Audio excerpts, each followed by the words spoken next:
đẹp tươi làm sao giết tâm hồn tôi vây hoa như gì.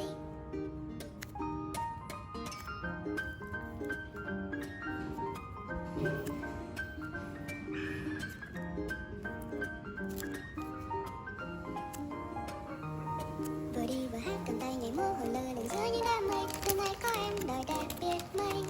Đời vui cùng gió, đời vui cùng lá, đời vui cùng với phố ca. Đôi mắt anh lên niềm hạnh phúc dâng đi. Nắm tay anh ra phố đông, trái tim tôi đập hiến tha. Một con phố cứ trải dài để được nắm tay em đi mãi mãi.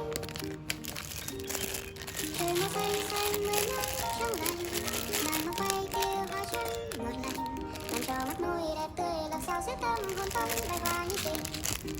Trong từng câu chuyện vì sao cũng không thể sánh bằng đôi mắt này. Trời đất hàng triệu con người nhưng tôi chỉ muốn một mình em thôi. Tại sao mọi thứ lại ra thế này? Nhưng mà về càng đẹp chơi đất như cuồng quay.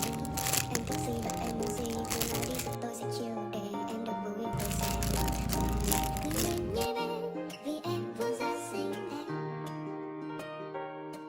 Trời màu xanh xanh mây nước trong lành, nàng mặc bay kia hoa trắng làm cho mắt môi đẹp tươi